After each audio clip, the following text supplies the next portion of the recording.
A mine that costs a few $1,000s to build can sink a warship worth $2 billion. That's not an exaggeration.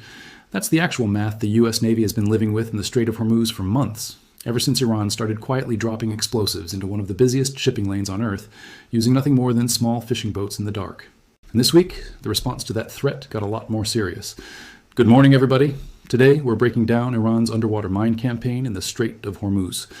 How it started, how many times the U.S. has already caught and destroyed Iranian boats in the act, and the new autonomous technology the Navy is now using to hunt mines that Iran itself has reportedly lost track of. Every fact in this video is sourced, and I'll tell you exactly where each one comes from as we go. Let's get into it. Let's start with why a mine is such a uniquely dangerous weapon in a place like the Strait of Hormuz, because the economics here are almost absurd once you actually lay them out.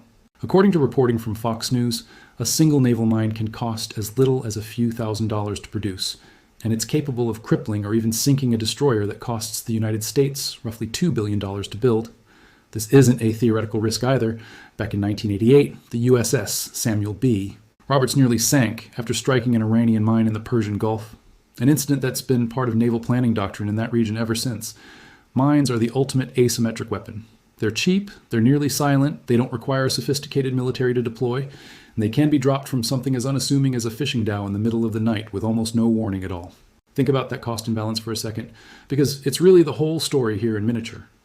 A country doesn't need a blue water navy, a fleet of submarines, or a squadron of fighter jets to threaten one of the most important shipping corridors on the planet. It needs a handful of small boats, a supply of relatively unsophisticated explosive devices, and the willingness to use them under cover of darkness. That's a threat profile available to almost any coastal nation with a grudge and a modest budget, and it's exactly why naval mines have remained relevant in modern warfare for well over a century, despite every advance in sonar, radar, and precision munitions since. You don't have to win a naval engagement to make mine warfare work. You just have to make the other side too uncertain to risk sending ships through without extensive, expensive precautions. Here's your first hook, because I want you to understand exactly how this trap started. Iran didn't begin laying mines with some dramatic, obvious operation. According to reporting the New York Times carried back in the spring, Iranian forces used small boats to quietly seed the Strait of Hormuz with mines. And it wasn't a one-time event. It became a recurring tactic throughout this war, resurfacing again and again every time tensions escalated. The first major American response came back in March. CENTCOM confirmed that U.S. forces eliminated multiple Iranian naval vessels, including 16 mine layers, in operations near the Strait of Hormuz on March 10th, according to reporting from Military Times and Fox News. President Trump posted about the operation directly, saying at the time that within the previous few hours, forces had hit it and completely destroyed 10 inactive mine-laying boats, with more expected to follow. He'd already warned Iran days earlier that if mines were found in the strait and not removed immediately, the consequences would be unlike anything the country had experienced before. Second hook, and this is the part that really puts the scale of this threat in perspective. Even after that single strike destroyed 16 mine layers, reporting from the New York Post at the time noted that Iran still retained more than 80% of its small boats and mine-laying capacity, out of what has estimates placed at somewhere between 2,000 and 6,000 sea mines in the country's total inventory. 16 boats sounds like a devastating blow, and operationally it was, but it barely scratched the surface of what Iran actually had available to keep threatening that waterway, and that gap between a single dramatic headline and the actual remaining scale of the threat is something worth sitting with every time a strike like that gets reported. So this wasn't a one-and-done problem. It kept recurring. In late April, according to reporting from Militarny and corroborated by Axios sourcing, U.S. forces detected Iran's Revolutionary Guard Navy laying additional mines in the strait, again using small boats, and again in a scattered, opportunistic pattern rather than one coordinated operation. Trump's response that time was blunt. In a statement on Truth Social, he ordered the Navy to shoot and destroy any Iranian vessel caught laying mines without hesitation, and told commanders to intensify that operation to 3 times its previous level. And it happened again in May. CENTCOM spokesperson Captain Tim Hawkins confirmed that 2 more Islamic Revolutionary Guard Corps vessels were destroyed while actively laying mines in the strait, and what the command described as a defensive operation carried out, even while a ceasefire was technically in place. That detail matters. This wasn't during an active declared combat phase of the war. This was happening in the gaps, in the supposedly quiet periods, because Iran kept testing whether the mine threat could quietly continue, even when the broader shooting had paused. That timing tells you something important about how Iran was actually thinking about this weapon. Mine laying under cover of a ceasefire is a very specific kind of gamble. It only makes sense if you believe the other side is more likely to look away during a diplomatic lull than during active combat. It's a bet that a formal pause in hostilities creates a blind spot, a moment where the watching eyes relax just enough to let a few small boats slip through unnoticed. That bet failed every single time it was tried in this war. CENTCOM caught and destroyed the vessels involved regardless of what the broader diplomatic calendar said was supposed to be happening that week, which tells you the monitoring effort around that strait didn't actually ease up just because a ceasefire had technically been announced somewhere in Washington or Tehran. Third hook, because here's where the story gets genuinely strange, and it's the part that I think most explains the title of this video. Iran may have lost track of its own mines. According to reporting cited in that same defense scoop coverage, the New York Times reported that Iranian forces couldn't locate all the mines they'd already placed and lacked the equipment necessary to safely remove them. Think about what that actually means operationally. Iran created a hazard in one of the most heavily trafficked waterways on the planet, and then, by its own apparent limitations, lost the ability to control or clean up the very trap it set. Sea currents in a narrow, high-traffic strait can displace mines over time. Some are designed to be difficult to track precisely by nature, and without a dedicated mine-sweeping fleet, once a mine goes into the water, it becomes almost as much of a threat to the country that laid it as it is to the ships it was meant to target. There's a genuinely darkly ironic dimension to this if you sit with it for a moment. A weapon like a naval mine is deliberately built to be indiscriminate once it's in the water. It doesn't check flags, it doesn't verify nationality, it just waits for something to disturb it. If the country that planted the field can't reliably map where every device actually ended up, that indiscriminate nature stops being a controllable tool of pressure and starts becoming a genuine liability to everyone operating in that stretch of water, including Iran's own fishing fleet, its own coastal patrol boats, and any of its own commercial shipping that still needs to move through those waters. A weapon designed to punish an adversary with uncertainty doesn't stop being uncertain just because the side that deployed it wants it to behave predictably. That's the setup for the brutal part. The U.S. Navy's answer wasn't just to keep sinking mine-laying boats one at a time forever. It was to build a system that could actually go find and destroy the mines themselves, systematically, using technology that barely existed as an operational combat tool before this war started. Fourth hook, let's talk about what that technology actually is, because this is where things get genuinely impressive from a pure engineering standpoint. According to Defense Scoop's reporting, CENTCOM announced in April that it would deploy underwater drones, built by a company called Saronic, specifically to help clear Iranian mines from the Strait of Hormuz. This is the same manufacturer behind the Corsair surface vessels that made headlines for their combat debut against Bandar Abbas Naval Base. So the Navy isn't just using unmanned systems to attack targets anymore, it's using the same underlying autonomous platform family to hunt down and neutralize the exact threat Iran laid in the water. Here's why that matters operationally. Traditional mine clearing is slow, dangerous, and manpower intensive. It typically involves specialized mine-sweeping vessels dragging cutting gear through suspected mined waters, helicopters using towed sonar arrays, and human divers physically approaching and disarming devices by hand, one of the most dangerous jobs in any Navy, because you're working directly next to an explosive designed specifically to detonate when disturbed. According to a senior Pentagon estimate reported by Militarny, fully clearing the strait using that traditional approach, with a handful of dedicated mine-sweeping vessels, could take up to 6 months, and that clock wouldn't even start until after the war itself had ended. Put yourself in the position of a Navy diver assigned to that kind of mission for a second, because I think it helps explain exactly why replacing that job with an unmanned system is such a big deal. Mine disposal, divers train for years to safely approach, identify, and disarm an object that's specifically engineered to punish exactly the kind of physical disturbance their job requires them to create. Every single dive against a suspected mine carries real, irreducible risk, no matter how experienced the diver is or how careful the procedure.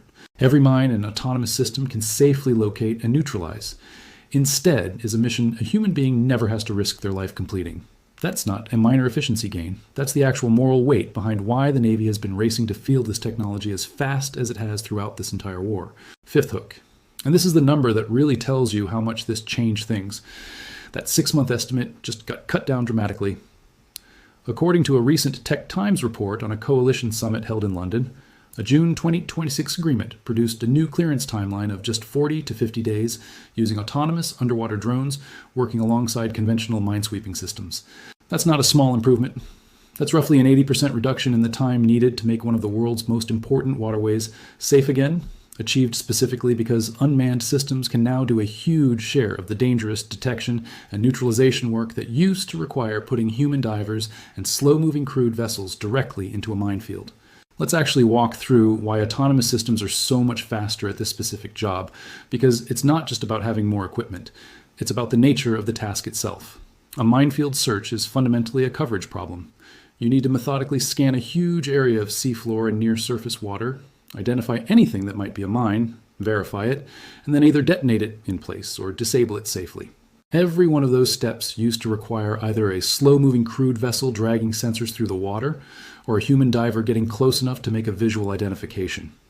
Autonomous underwater vehicles can run search patterns continuously, in parallel, across multiple sectors of the strait at the same time, without needing rest, without needing to return to port for crew rotations, and without putting a single human life at direct risk from a device specifically built to detonate on contact or proximity.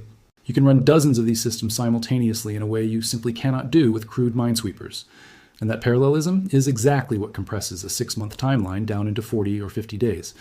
None of this happens without meaningful trade-offs, and I want to be honest about that, rather than presenting autonomous mine clearing as some kind of flawless solution. Underwater autonomous systems still have to be recovered, serviced, recharged, and occasionally retrieved when something goes wrong with the hardware itself. Communication with a submerged drone is inherently more limited than with a surface vessel, because radio signals don't travel well underwater, which means a lot of the navigation and detection work has to happen with a higher degree of onboard autonomy and less real-time human oversight than people might assume. That's precisely why the confirmation and verification step still often benefits from combining autonomous detection with either a secondary system or limited, more targeted human review before a suspected device actually gets neutralized. The technology has compressed the timeline dramatically, but it hasn't eliminated every element of risk or every requirement for human judgment in the loop. Sixth hook, because I want to talk about the coalition angle here too, since this isn't purely an American operation anymore. That same Tech Times reporting on the London summit noted that Italy has committed 4 vessels to the effort, and that Ukraine's mine hunters were specifically discussed as a potential contributing asset. Think about how remarkable that is for a second. Ukraine, a country that's been fighting its own defensive war against Russia for years, has become internationally recognized as having some of the most combat-tested mine clearing and unmanned maritime expertise on the planet, largely because of its own campaign against Russia's Black Sea Fleet. The same lessons Ukraine learned keeping its own coastline and shipping lanes clear are apparently valuable enough that a coalition working to reopen the Strait of Hormuz wants that specific expertise in the room. That report also noted that the London summit had to work through a genuinely difficult coordination problem, establishing either a unified command structure or an automated system for identification, friend or foe, capable of preventing a friendly fire incident in a waterway barely 20 miles wide at its narrowest point, now packed with active strike operations, autonomous mine clearing systems, and multiple nations' naval escorts all operating in the same tight space at once. That congestion problem is honestly underrated as a risk in this story. Everyone focuses on the Iran versus U.S. dynamic, but you now have American strike aircraft, unmanned surface vessels, unmanned underwater vehicles, and multiple allied navies' minesweeping assets all trying to operate simultaneously in a corridor that's only about 20 miles across at its tightest point. Coordinating that safely without a friendly system accidentally flagging another coalition asset as a threat is a genuinely hard technical and command problem. And it's part of why that London summit needed real diplomatic and technical work behind the scenes, not just a handshake agreement to cooperate. Picture what that airspace and sea surface actually looks like on a given night right now. Fighter aircraft running strike sorties overhead, autonomous surface vessels patrolling for threats at the waterline, unmanned underwater vehicles methodically sweeping the seafloor below, coalition minesweepers from multiple different nations, each running their own command and control systems, their own communication protocols, their own rules of engagement, all sharing the same tight stretch of water simultaneously. Every one of those platforms needs a reliable way to distinguish a friendly asset from a genuine threat in real time. And the more different systems and nationalities you add to that picture, the harder that identification problem becomes. That's not a hypothetical concern dreamed up for dramatic effect. It's precisely the kind of problem multinational coalitions have struggled with in every major joint operation for decades, and doing it with a mix of crewed and uncrewed platforms from multiple countries in the middle of an active war raises the degree of difficulty even further. Seventh hook, and I think this is the part that ties the whole story together. Why does any of this matter beyond the Strait of Hormuz itself? Because roughly a fifth of the entire world's oil supply and a comparable share of global liquefied natural gas exports normally move through that waterway. When mines are in the water, or even suspected to be in the water, shipping companies don't wait around to find out for certain. They reroute, they pay dramatically higher insurance premiums, or they simply suspend operations in the region entirely. And every one of those decisions ripples straight through to fuel prices everywhere else in the world, including at gas stations in cities that have never once thought about Bandar Abbas or the Strait of Hormuz in their entire lives. That's really what this underwater trap was always about strategically. Iran doesn't need to sink a single ship to accomplish its goal. The mere credible threat of mines being present is often enough to freeze commercial shipping almost as effectively as an actual detonation would, because no insurance underwriter or shipping company wants to bet a multi-million-dollar vessel and its crew on the hope that a particular patch of water happens to be clear. That's the entire logic behind asymmetric mine warfare. You don't need overwhelming force, you just need enough uncertainty to make the other side too cautious to operate normally. This is exactly why mine warfare has such an outsized psychological effect compared to almost any other weapon in a modern arsenal. A missile strike is a discrete, bounded event. It happens, the damage is assessed, and life goes on around it. A minefield is different because it's not really an event at all. It's an ongoing condition, a persistent uncertainty that hangs over an entire body of water for as long as anyone believes a single device might still be down there. Insurance markets, shipping schedules, and crew safety decisions all get reshaped around that uncertainty for months, sometimes years, long after the last mine was actually laid. That's the real return on investment a country gets from mine warfare, not the ships it actually damages, but the enormous, sustained economic drag it inflicts just by existing as a possibility. And that's exactly why the shift toward autonomous mine hunting matters so much, beyond just the raw speed improvement. It's not just about clearing mines faster. It's about restoring the confidence that commercial shipping companies and their insurers need before they'll actually resume normal operations in that corridor. A 40 to 50 day autonomous clearance timeline, backed by a multinational coalition with real combat-tested expertise, is a much stronger signal to the global shipping industry than a 6-month estimate using a handful of traditional minesweepers ever could have been. Let's close the loop on the more brutal, direct side of this story too, because the autonomous mine clearing effort isn't the only response Iran's mine campaign has triggered. Every single time Iranian vessels have been caught in the act of actually laying new mines, March, April, May, the American response hasn't been to wait for a diplomatic resolution. It's been immediate destruction of the vessels involved, confirmed by CENTCOM each time, sometimes even during periods when a ceasefire was technically supposed to be in effect. Trump's own language throughout this campaign has consistently framed any Iranian mine laying as a direct trigger for what he's called military consequences at a level never seen before. Whether or not you think that kind of rhetoric is overheated, the pattern of actual confirmed strikes backing it up tells you this wasn't just posturing. Every documented instance of Iran attempting to lay new mines in this war has ended with the vessels responsible being destroyed within hours, not days. That consistency is actually the most important part of this entire pattern, more than any single strike on its own. A one-time destruction of 16 mine layers back in March could plausibly have been read by Tehran as an isolated, dramatic response, meant to make a point rather than a standing policy. But by the time you get to a second confirmed destruction event in April and a third in May, spanning different phases of the war, different diplomatic conditions, and even periods when a ceasefire was nominally supposed to be constraining offensive operations, it stops looking like an exception and starts looking like an unconditional rule. Every time a boat goes into that water to lay a mine, it doesn't come back. That's the actual deterrent message underneath all three of those confirmed strikes, and it's a message that doesn't depend on any single dramatic headline to land. It depends on the pattern holding every single time, which so far, according to every confirmed report we have, it has. So here's where this leaves us. Iran built a trap designed to work through uncertainty and asymmetric cost. Cheap explosives that force expensive, cautious behavior out of a much stronger opponent. And for a while, that strategy worked exactly as intended, contributing to a genuine global fuel price shock and forcing major shipping companies to suspend operations in one of the most important waterways on the planet. But the American and coalition response has now attacked that strategy from two directions simultaneously, destroying the boats attempting to lay new mines in real time while building an autonomous system fast enough to clear the mines already in the water in a fraction of the time anyone originally thought possible. Iran set a trap built on the assumption that clearing it would take so long that the disruption itself would be the real weapon. That assumption is now being dismantled, week by week, by exactly the kind of unmanned technology this war has repeatedly introduced as a genuine first for American and allied naval operations. It's worth stepping back and naming what actually shifted here, because I don't think it's just about mines specifically. Every major weapon Iran has tried to use asymmetrically in this war, mine warfare in the Strait, drone and missile attacks on regional partners, harassment of commercial shipping, has run into the same underlying pattern eventually. The tactic works for a window of time. inflicts real economic and human cost, and then gets absorbed into a technological or operational response that closes the gap faster than anyone predicted at the outset. Mine warfare specifically depended on the assumption that clearing a contested waterway would always be slower and more dangerous than seeding it with new devices. Autonomous underwater systems, deployed at real operational scale for the first time in this conflict, are the thing actually breaking that historical assumption. And if that trend holds, it changes how every future adversary has to think about whether mine warfare is even still a cost-effective strategy going forward. What do you think happens to that trap once the 40 to 50-day clearance window actually plays out? Does Iran try to reseed the strait with a new wave of mines the moment coalition minesweepers move on? Or does the math on this finally stop making sense for them once the clearance technology gets fast enough to outpace what they can lay? Let me know what you think in the comments, because I'd genuinely like to hear how you're reading this one. Before I wrap up, one more note on sourcing, because it matters every single time.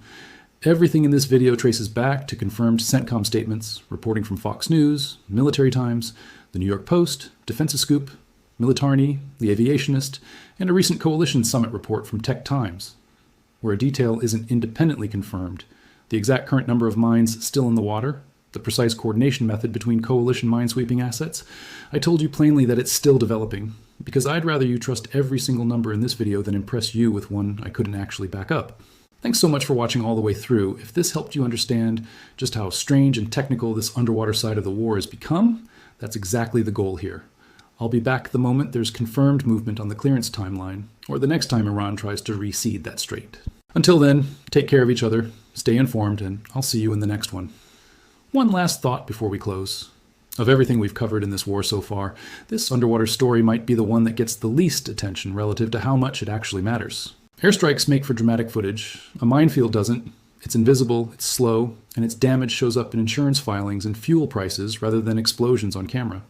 But invisible threats can reshape an entire regional economy just as effectively as visible ones, and the fact that autonomous systems are now closing that invisible threat down faster than anyone predicted might end up being one of the more consequential technical developments to come out of this entire conflict, long after the headlines about any single night of strikes have faded.